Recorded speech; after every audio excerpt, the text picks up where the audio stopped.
Hello मेरे प्यारे बच्चों, इस वीडियो में मैंने एक साथ आपको एचसीएफ निकालने की कोशिश की है, वो भी 2-3 तरीक़ों से।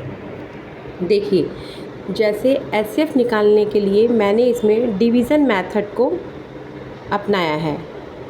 फर्स्ट क्वेश्चन है 15 और 20 का एचसीएफ निकालना है। ये सबसे इजी मेथड होता है। तो इसमें आपके पास जो भी नंबर होगा उसमें से सबसे पहले आप सबसे छोटा नंबर चूज़ करेंगे। जैसे 15 और 20 में 15 छोटा है 20 से, तो हम क्या करेंगे, हम 20 का डिवीज़न 15 से करेंगे। फिर हम देखेंगे कि 15 में 20 कब आता है। 15 1 जा 15 20 में, क्योंकि 2 जा लेंगे तो 20 ज़्यादा हो जाएगा, डिवीज़न तो हम जानते ही हैं। तो 5 बचा। फिर जब वो 5 बचा, वैसे तो नॉर्मल डिवीज़न यहाँ पे ख़त्म हो जाता, बट हमें उस 5 से फिर जो 15 बचा है इधर वाला, उसमें डिवाइड करना है। उसको आगे प्रोसेस बढ़ाते जाना है जब तक वो कट ना जाए, क्योंकि एचसीएफ तभी सही होगा जब वो कट जाएगा पूरा। और एचसीएफ हमेशा आपको 2 नंबर का ही दिया जाएगा, तभी ये सही होगा।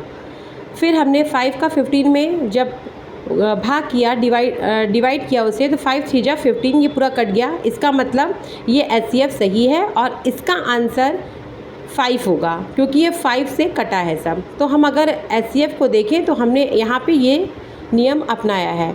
फिर उसी क्वेश्चन को हमने दूसरे नियम से अपनाया है, जो हम पहले ही अपने वीडियो में बता चुके हैं, प्राइम फैक्टर मेथड से। यहाँ मैंने 15 का 3 × 5 किसी भी टेबल का यूज़ करेंगे तो भी इतना ही आएगा। फिर 20 का 5 4 से करके किया है। ये मैंने अपने एक वीडियो में बताया है बहुत अच्छे से, क्योंकि यहाँ पे तीनों को मैं इंक्लूड कर रही हूँ, इसलिए मैंने यहाँ पे इसे दिखाया है। देखिए, तो फिर जब हम 15 और 20 का एचसीएफ निकालते हैं प्राइम फैक्टर से, तो भी 5 आता है। दोनों का प्राइम फैक्टर लिख के दोनों में जो कॉमन है उसको लिख लेते हैं। इन दोनों में कॉमन 5 है, तो इसका एचसीएफ 15 और 20 का 5 हुआ। थर्ड क्वेश्चन में आइए। थर्ड क्वेश्चन में हमने क्या किया है, 20 और 15 एक साथ लिखकर हमने उसका एचसीएफ निकाला है। मोस्टली जब हम कंपटीशन के हिसाब से मेहनत करते हैं, तैयारी करते हैं, तो हम यही मेथड अपनाते हैं, या डिवीज़न वाला या ये वाला। तो हमने जैसे एलसीएम हम निकालते हैं, वैसे ही एचसीएफ भी निकाला जाता है। जैसे 15 और 20 लिख लिया, तो हम पहले देखेंगे कि ऐसा कौन सा टेबल है जिसमें 15 और 20 दोनों आते हों, और उसमें भी सबसे छोटा जैसे 5 है। तो 15, अगर हम इससे कोई 5 के अलावा कोई नंबर लेंगे, 3 लेंगे, तो 3 में 15 आएगा लेकिन 20 नहीं आएगा। 2 लेंगे तो 15 नहीं आएगा, 20 आएगा। तो 5 कॉमन हुआ। तो 5 एक ऐसा टेबल है, स्टार्टिंग है टेबल की, जिसमें 15 और 20 कॉमन है। तो 5 3 जा, तो इसमें देखिए 5 3 जा 15 और 5 4 जा 20 हो गया। क्योंकि एलसीएम में जब हम करते थे तो हम 3 को 1 लाने के लिए फिर 3 से करते थे, बट हम एलसीएम में ऐसा नहीं, हम एचसीएफ में ऐसा नहीं करेंगे। हम यहीं पे छोड़ देंगे, क्योंकि कोई भी ऐसा नहीं है जिसमें 3 और 4 आता हो। तो हम यहाँ पे इसको एंड कर देंगे, यहाँ पे हम 1 नहीं लाएंगे। ठीक है बच्चों, तो यहाँ पे जब हमें एचसीएफ निकालना होगा तो 3 और 4 हमने छोड़ दिया। 5 कॉमन था जिसमें दोनों ही टेबल आए थे, तो 5 इसका एचसीएफ हो गया। और मीनिंग ऑफ एचसीएफ क्या होती है, द हाईएस्ट कॉमन फैक्टर।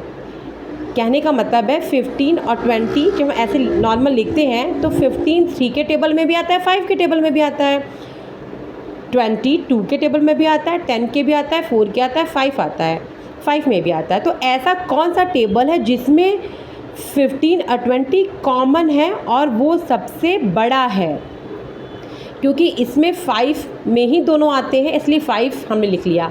अगर ये कोई और नंबर होता जिसमें वो सबसे बड़ा होता और उस बड़े टेबल में वो 2 नंबर आते, तो हम उसको मानते। तो जब हम आगे इसका एग्जाम्पल लिखेंगे तब वो ज़्यादा क्लियर होगा। फॉर एग्जाम्पल मैंने यहाँ पे करके दिखाया भी है कि बच्चे कंफ्यूज ना हो। यहाँ देखिए, मैंने एचसीएफ 12 और 18 का निकाला है। यहाँ पे देखिए 12 और 18 लिख लिया है। हमें एक ऐसा कॉमन टेबल यूज़ करना है जिसमें 12 और 18 दोनों आते हैं। तो हम स्टार्ट करते हैं 2 से, क्योंकि 2 सबसे छोटा है तो 2 को ही लेते हैं। 3 से भी कर सकते हैं, बट हम यहाँ 2 से करते हैं। 2 में 12 कब आता है 6 जा, 2 में 18 कब आता है 9 जा, हमने लिख लिया 6 और 9। फिर हम देखेंगे ऐसा कौन सा टेबल है जिसमें 6 और 9 दोनों आते हों। तो ये 2 तो हो नहीं सकता है, अब किसका नंबर आएगा 3 का। हमेशा हम इंक्रीजिंग ऑर्डर में बढ़ेंगे 2 3 4 5 ऐसे। तो इसमें देखिए 3 2 जा 6 होगा और 3 3 जा 9, क्योंकि ये एलसीएम नहीं है, हमें यहाँ 1 नहीं लाना है, हमें वहीं पे छोड़ देना है।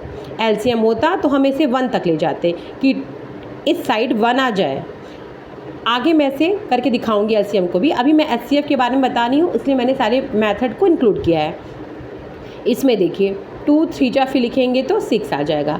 मैंने ये क्वेश्चन इसलिए लिया ताकि आप इस क्वेश्चन को भी समझें और उस क्वेश्चन को भी। इसमें कॉमन फैक्टर सिर्फ 5 ही था जिसमें दोनों आ रहे थे। इसमें मैंने इसलिए ये लिया है क्योंकि इसमें देखिए आप कह सकते हो मैम 3 में भी तो 12 आता है, 3 में भी तो 18 आता है, बट हमें यहाँ हाईएस्ट कॉमन फैक्टर चूज़ करना है। तो 6 सबसे बड़ा ऐसा टेबल है जिसमें 12 और 18 दोनों आते हैं। तो मैंने पूरी कोशिश की है बच्चों आपको समझाने की। आगे मैं अपना वीडियो और भी लाऊंगी, बट आप कम से कम अपना लाइक तो दीजिए और इसे शेयर करिए, सब्सक्राइब करेंगे तो और भी अच्छा रहेगा। आपका प्यार हमेशा मेरे लिए ऐसा बना रहे। थैंक यू बच्चों, बाय।